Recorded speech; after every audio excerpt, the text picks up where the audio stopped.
संभवतः इस रहस्यमयी टनल का एंड था, इसीलिए ब्रूस ने तुरंत अपने प्लेन को उसी दिशा में आगे बढ़ा दिया। लेकिन जैसे ही ब्रूस उस एंड पॉइंट के नजदीक पहुंचने लगे, तो उसने सिकुड़ना शुरू कर दिया। इस मूवमेंट पर उनके प्लेन के नेविगेशन इंस्ट्रूमेंट में हलचल पैदा होने लगी। कंपास अपने आप बार बार अपनी दिशा बदल रहा था। ऐसा लग रहा था जैसे प्लेन को कोई बाहरी शक्ति कंट्रोल कर रही हो। इस टाइम प्लेन पर कंट्रोल करने के ब्रूस के सारे प्रयास विफल हो रहे थे।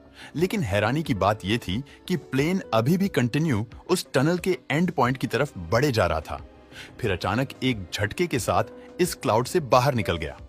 लेकिन अगले 5 सेकंड तक उसके साथ वो हुआ जो पृथ्वी पर होना लगभग नामुमकिन था।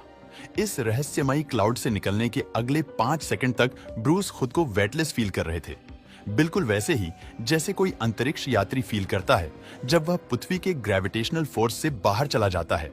इसके बाद सब कुछ नॉर्मल हो गया। प्लेन के सारे इंस्ट्रूमेंट सही से वर्क करने लगे। इसलिए ब्रूस ने तुरंत ग्राउंड कंट्रोल से कांटेक्ट करने की कोशिश की, क्योंकि पिछले आधे घंटे से ब्रूस को इस बात का कोई अंदाजा नहीं था कि वो कहां उड़ान भर रहे हैं। लेकिन जब ग्राउंड कंट्रोल ने रडार पर उनकी लोकेशन को ट्रैक करना चाहा, तो वहां उन्हें ऐसा कोई प्लेन नजर नहीं आया। कुछ देर बाद ग्राउंड कंट्रोल ने वापस ब्रूस से कांटेक्ट किया और उन्हें बताया कि वो उनका एयरस्पेस पार करके ऑलरेडी मायामी के एयरस्पेस में पहुंच चुके हैं। लेकिन ये कैसे हो सकता था?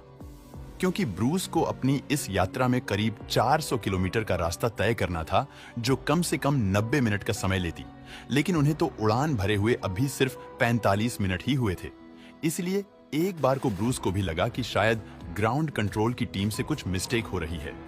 लेकिन अगले कुछ ही पलों बाद उनका ये वहम दूर हो गया, क्योंकि उनके सामने मायामी का एयरपोर्ट था। फाइनली जब एयरपोर्ट पर लैंडिंग के बाद उन्होंने अपना फ्यूल चेक किया, तो उनके होश उड़ गए, क्योंकि 400 किलोमीटर की यात्रा में जितना फ्यूल खर्च होना चाहिए था, उसका आधा फ्यूल अभी भी प्लेन में बचा हुआ था।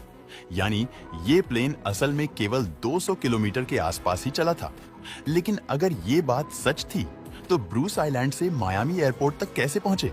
ब्रूस ने इसके बारे में कई प्रोफेसर से भी बात की, लेकिन किसी के पास भी इस घटना का कोई जवाब नहीं था।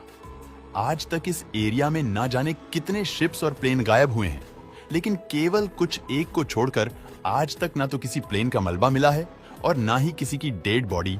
ऐसे में इस घटना ने एक नई बहस छेड़ दी थी कि क्या वास्तव में बरमूडा ट्रायंगल किसी दूसरी दुनिया का दरवाजा है? क्योंकि एक थ्योरी के अकॉर्डिंग इस घटना के पीछे डार्क एनर्जी का हाथ हो सकता है। वही डार्क एनर्जी जो इस पूरे यूनिवर्स के एक्सपेंशन के लिए जिम्मेदार है। साइंटिस्ट की माने तो डार्क एनर्जी वो पावर है जो किसी ब्लैक होल की तरह ही स्पेस टाइम को सर्वे करके